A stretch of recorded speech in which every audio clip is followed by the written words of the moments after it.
Hey, I'm John Kramer. This is SNL Reviewed, Season 40, and if you've ever asked yourself what SNL would be like if it didn't have a guest host each week, tonight's show answered that question once and for all.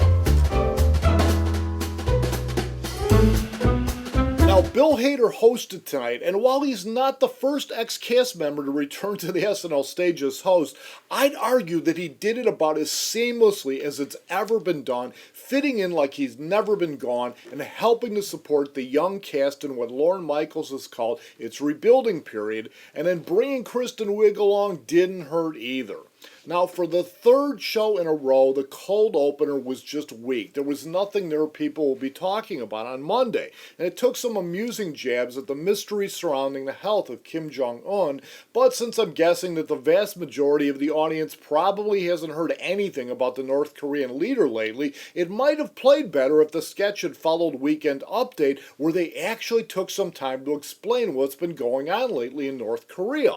Now, Bill Hader delivered what I'd call a basic monologue, leaning on a couple of other celebrities to juice things up a bit, which he really didn't need because that audience was just so into him being there.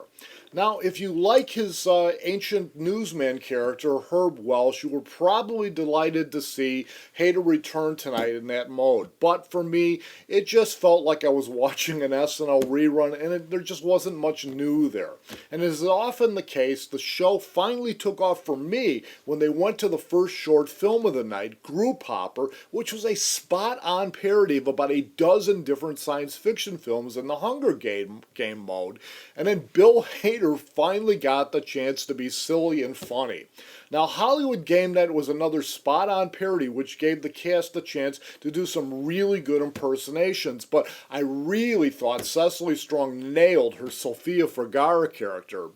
But it was quickly eclipsed by the best sketch of the night, Help Fund, in which for the first time in the history of the show, 4 African-American actors appeared together in the same scene and were really funny, especially writer Leslie Jones, who I'd argue should be on the show full-time as part of the cast. Kristen Wiig then joined Bill Hader to introduce a very touching tribute to SNL alum Jan Hooks, who passed away this week. And I'm sure a lot of people were left wondering why a similar tribute wasn't done for Don Pardo on the season's opening show.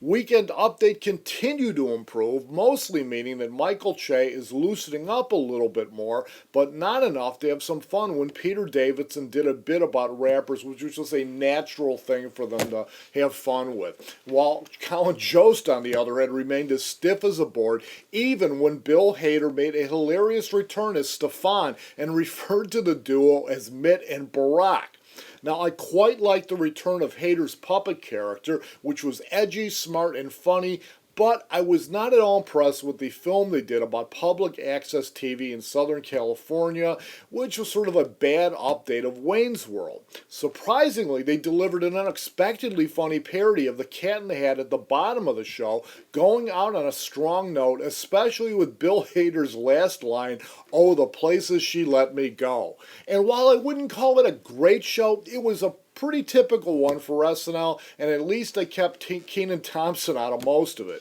But with the next week a rerun of the season opener, I'll be back again in 2 weeks when Jim Carrey will be hosting to plug his latest Dumb and Dumber film, which you couldn't pay me to watch. And so until then, please hit my subscribe button and be sure to check out my other channel, the SuperTenders, where I post hilarious new videos every Friday teaching you how to make cocktails and have fun doing it.